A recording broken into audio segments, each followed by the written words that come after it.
नमस्कार मेरे प्यारे साथियों, कैसे हैं आप सब लोग। स्वागत है आपका इस यूट्यूब चैनल पर। UP triple S C junior assistant के लिए मैंने आज से कंप्यूटर टेस्ट सीरीज स्टार्ट किया है, जिसमें 15 क्वेश्चन होंगे और 15 क्वेश्चन आपके आने भी हैं उसमें। तो कोशिश की है कि अच्छे से अच्छे क्वेश्चन आपको मैं प्रोवाइड कराऊँ, और कुछ क्वेश्चन को जानबूझ के मैंने टफ लिया है ताकि आपको ओवर कॉन्फिडेंस ना हो जाए। तो ये जो है डेली बेसिस पर रहेगा, तो इसे आपको रोज़ जो है सॉल्व करना है, बताना है कि कितने आपके क्वेश्चन सही हुए। और कोई डाउट अगर होता है तो आप लोग कमेंट बॉक्स में अपना क्वेश्चन पूछ सकते हैं। चैनल पे जो लोग नए हैं वो कृपया चैनल सब्सक्राइब कर लें, बेल आइकन दबा दें, जिससे वीडियो का नोटिफिकेशन आपको तुरंत मिल जाए। और अपने साथियों को भी वीडियो शेयर करें जो भी एग्ज़ाम देने वाले हैं, जिसमें कंप्यूटर आने वाला है, तो उसके लिए काफ़ी वीडियो जो है वो लाभदायक होगा। तो चलिए स्टार्ट करते हैं। तो पहला क्वेश्चन यहाँ पे लिखा हुआ है कि निम्नलिखित में से किस पीढ़ी के कंप्यूटर ने पहली बार ट्रांजिस्टर की तकनीक का उपयोग किया था। ठीक है, निम्नलिखित में से यहाँ पे क्वेश्चन लिखा हुआ है कि निम्नलिखित में से किस पीढ़ी के कंप्यूटर ने पहली बार ट्रांजिस्टर की तकनीक का उपयोग किया था। तो देखिए इसका आंसर क्या हो जाएगा, तीसरी, दूसरी, पहली या चौथी। तो 5 पीढ़ी कंप्यूटर की मानी जाती है। तो 5वीं पीढ़ी आप ये मान के चलिए कि जो एआई जो चल रहा है ना, इसमें जो एआई जो चल रहा है, ठीक है, आर्टिफिशियल इंटेलिजेंस, वो हमारा जो है वो 5वीं पीढ़ी का माना जाता है। ठीक है, मोबाइल वगैरह, स्मार्टफोन वगैरह, ये 5वीं पीढ़ी के में लगभग माने जाते हैं। तो यहाँ पर हम अगर बात करें तो कंप्यूटर की जो दूसरी पीढ़ी थी, तो उसमें जो ये जो है ट्रांजिस्टर का प्रयोग किया जाने लगा था। ठीक है, और जो पहली पीढ़ी थी उसमें क्या था, तो पहली पीढ़ी में जो था वो वैक्यूम ट्यूब का जो है प्रयोग होता था। तो उसके स्थान पर क्या होता था, ट्रांजिस्टर आने लगे थे। ठीक है, तो इसका आंसर क्या हो जाएगा, दूसरा आंसर हो जाएगा।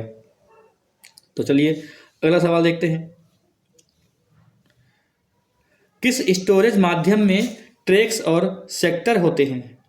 ये टॉपिक जो होता है, ये टॉपिक काफ़ी बड़ा टॉपिक है। ठीक है, ये हार्ड डिस्क का एक टॉपिक होता है, जिसमें आप हार्ड डिस्क को बांटते हो ट्रैक और सेक्टर में। तो इसका आंसर क्या हो जाएगा दोस्तों, तो इसका आंसर हमारा हो जाएगा कौन सा, हार्ड डिस्क हो जाएगा। इसका आंसर क्या हो जाएगा, हार्ड डिस्क। हार्ड डिस्क को ही क्या कहते हो, देखिए ये जो पेन ड्राइव होती है, पेन ड्राइव को हम लोग फ्लैश ड्राइव बोलते हैं। ठीक है, इसको हम लोग क्या कहते हैं, पेन ड्राइव को हम लोग क्या बोलते हैं, यूएसबी ड्राइव कहते हैं, फ्लैश ड्राइव कहते हैं। ठीक है, और यहाँ पे क्या होगा, हार्ड डिस्क। हार्ड डिस्क में ही सारा डाटा रहता है, और इसको ट्रैक्स और सेक्टर्स में बांटते हैं इस प्रकार से। इसे ये हार्ड डिस्क है, तो इसको हम इस प्रकार से बांटते हैं। जैसे अब फिर से बनाते हैं, देखो हल्का समझ लो, हार्ड डिस्क को समझ लो। जैसे ये मैंने बनाया है, ये मैंने बनाया एक हार्ड डिस्क जो गोल गोल है। ठीक है, इसमें ये बनाया है सेक्टर हमने, ये वाले। तो जैसे ये है, इसको इस प्रकार से बांटा जाता है, इन सेक्टर में बांटा जाता है। ठीक है, तो यहाँ पर क्या होता है कि हार्ड डिस्क का आंसर हो जाएगा। चलिए अगला क्वेश्चन देखते हैं। सर, देखिए क्वेश्चन लिखा हुआ है, सर टिम बर्नर्स ली एक ब्रिटिश कंप्यूटर वैज्ञानिक ने क्रांतिकारी वर्ल्ड वाइड वेब का आविष्कार किया था। यानी WWW का जो फुल फॉर्म होती है वो समझ गए होंगे, क्या होती है, वर्ल्ड वाइड वेब होती है। और किसने आविष्कार किया था, टिम बर्नर्स ली ने आविष्कार किया था। और इसका आंसर क्या हो जाएगा, किस सन में किया था, तो किस सन में किया था, इसका आंसर क्या हो जाएगा, 1990 में। ठीक है, ये किया था 1990 में किया था। चलिए अगला क्वेश्चन देखते हैं। अगला क्वेश्चन है, इंटरनेट की वेबसाइट पर मौजूद सूचना और संसाधनों की सुरक्षा क्या, ऐसे देखेंगे, इंटरनेट की वेबसाइट पर मौजूद सूचना और संसाधनों की सुरक्षा क्या सुनिश्चित करता है। तो क्या होगा इसका आंसर, इसका आंसर देखिए क्या होगा, इसका आंसर सुरक्षा अलार्म, ब्लॉकर, फायरवॉल, मेलवेयर तो एक तरीके से वायरस होता है। तो यहाँ पर होगा फायरवॉल जो होता है ना, वो एक तरीके से मतलब एक जो आपका कंप्यूटर होता है उसके पास एक लेयर बनाता है, जिससे जो है ना, जिससे हैकर्स वगैरह उसमें नहीं घुस सकते हैं। इस प्रकार से जिससे उसमें जो है लेयर टाइप की होती है जो दिखती नहीं है। ठीक है, बनाया जाता है, उसको फायरवॉल बोलते हैं। तो फायरवॉल बहुत लोग तोड़ भी देते हैं, बहुत लोग। ठीक है, तो यहाँ पर जो हैकर्स होते हैं वो तोड़ भी दे सकते हैं। हैकर्स जो है सब कुछ कर सकते हैं। ऐसा डेटा जिसका उल्लंघन या समझौता किए जाने पर किसी व्यक्ति के लिए पर्याप्त नुकसान, शर्मिंदगी, असुविधा और अनुचितता का कारण बन सकता है, उसे क्या कहते हैं। तो देखो ऐसा डाटा हमारे आपके पास ऐसा डाटा है जिसका उल्लंघन या समझौता किए जाने पर किसी व्यक्ति के लिए पर्याप्त नुकसान हो जाए, या शर्मिंदगी का सामना करना पड़ जाए, या आपको असुविधा हो, या अनुचितता का कारण बन जाए, उसे क्या कहेंगे। तो ऐसे डाटा कैसा होता है, तो कहता है बहुत ही सेंसिटिव डाटा है। वो क्या हो जाएगा, बहुत ही सेंसिटिव डाटा हो जाएगा। ठीक है, देखिए आप लोग वीडियो को पॉज करके अपना क्वेश्चन का आंसर सोच सकते हैं, बताइए, और जब हम बोलते हैं तो अपना आंसर मिला लीजिएगा। चलिए अगला सवाल देखिए। लिखा हुआ है एक ही समय में कितने उपयोग, हाँ ये बढ़िया सवाल है, एक ही समय में कितने उपयोगकर्ता एक्सेल फाइल खोल सकते हैं, एक ही समय में कितने उपयोगकर्ता एक्सेल फाइल खोल सकते हैं, इसका उत्तर क्या होगा?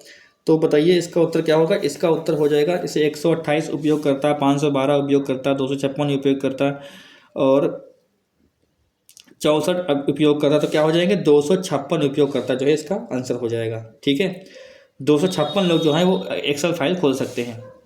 चलिए अगला क्वेश्चन देखते हैं। अगला क्वेश्चन है IPv6 कितने बिट का उपयोग करता है? क्या लिखा हुआ है कि IPv6 कितने बिट्स का उपयोग करता है? तो यहाँ पे देख लेते हैं। तो यहाँ पर देखिए क्या होता है, IP मतलब होता है इंटरनेट प्रोटोकॉल। इसका IP का फुल फॉर्म क्या होता है? IP का फुल फॉर्म होता है IP का फुल फॉर्म होता है इंटरनेट प्रोटोकॉल, इसका फुल फॉर्म होता है। और ये क्या होता है कि ये जो होता है एक मतलब एड्रेस होता है IP। ठीक है, तो यहाँ पर क्या होगा, इसका उत्तर क्या होगा IP वाले, इसका होगा 128 बिट्स। 128 बिट्स का राइट आंसर है। चलिए अगला क्वेश्चन देखते हैं। जिस इंस्ट्रक्शन को जल्दी से एग्जीक्यूट नहीं किया जाना है उसे किसमें रखा जाता है? बताओ।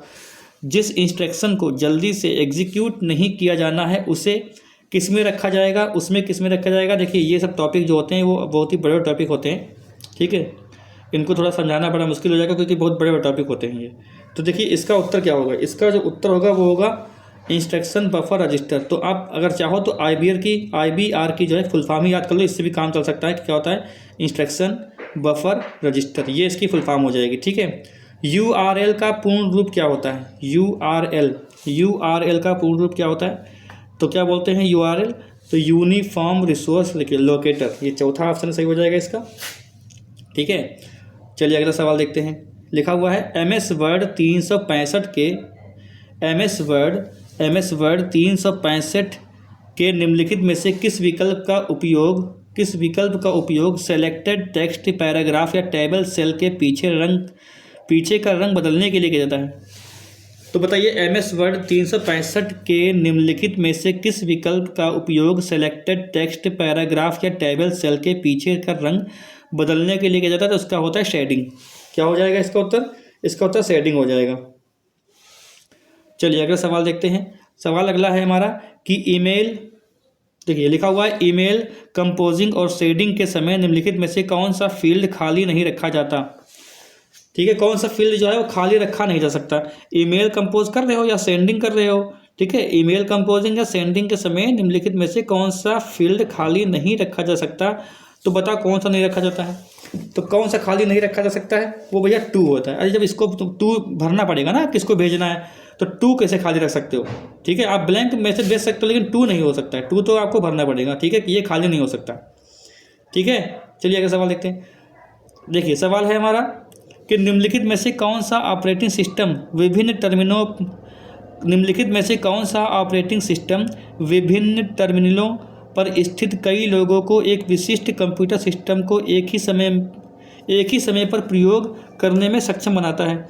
निम्नलिखित में से कौन सा ऑपरेटिंग सिस्टम विभिन्न टर्मिनलों पर स्थित कई लोगों को एक विशिष्ट कंप्यूटर सिस्टम को एक ही समय पर प्रयोग करने में सक्षम बनाता है? तो इसको क्या बोलते हैं? इसको बोलते हैं हम लोग time sharing operating system. Option number 3 सही है। चलिए अगला सवाल देखते हैं। अगला सवाल है सूचना प्रौद्योगिकी के संबंध में GIS का क्या अर्थ है? GIS का क्या अर्थ है सूचना प्रौद्योगिकी के संबंध में? तो इसका उत्तर क्या हो जाएगा? इसका उत्तर हो जाएगा geographical information system. Option number B सही है इसका। अगला क्वेश्चन, एक शॉर्टकट की है जिसका उपयोग अक्सर विंडोज़ में डॉक्यूमेंट को बंद करने के लिए किया जाता है। तो डॉक्यूमेंट को बंद देखिए करना है तो क्या बनाओगे? डॉक्यूमेंट को बंद करना है, डॉक्यूमेंट को बंद करना तो Ctrl+W दबाना होता है। ठीक है, Ctrl+W दबाना होता है, डॉक्यूमेंट आपका बंद हो जाएगा। अगला देखिए, ये लास्ट क्वेश्चन है। देखिए मॉडल का उपयोग यादृच्छिक बिना लेबल वाले डेटा सेट से संबंधों, पैटर्नों और रुझानों की पहचान करने के लिए किया जाता है जिसे मशीन में फीड किया जाता है और मॉडल को प्रशिक्षण देने वाले व्यक्ति को इस बारे में जानकारी नहीं होती है। उसे क्या बोलते हैं? देखिए उसे हम क्या कहते हैं? उसे कहते हैं अनसुपरवाइज्ड लर्निंग। ठीक है, देखिए कठिन सेट था, ये पहला सेट कठिन था और ऐसे ही लगभग क्वेश्चन होंगे। आप लोग बताइए कि इसमें कितने सही हुए। अगर आपके 10 के आसपास सही हो रहे हैं तो आपकी तैयारी बहुत अच्छी कंप्यूटर में है। ठीक है, 10 नंबर आपका बहुत अच्छा माना जाएगा, क्योंकि इसमें कठिन क्वेश्चन है कुछ जो हैं बड़े एग्जाम में आ सकते हैं। ठीक है, और कुछ परिभाषा कंप्यूटर की परिभाषा पर भी डिपेंड करता है कि परिभाषा कंप्यूटर में कैसी आ रही है। ये सीरीज हम लोग कंटिन्यू रखेंगे। ठीक है, और इसे आपको सॉल्व करना है बराबर। तो कोई डाउट अगर है या फिर कोई सवाल है तो आप लोग कमेंट बॉक्स में कमेंट कर सकते हैं। बाकी मैंने बताया कि आपको वीडियो को लाइक करना है, अपने साथियों को वीडियो को शेयर करना है। ठीक है, मिलते हैं कल नेक्स्ट क्लास में।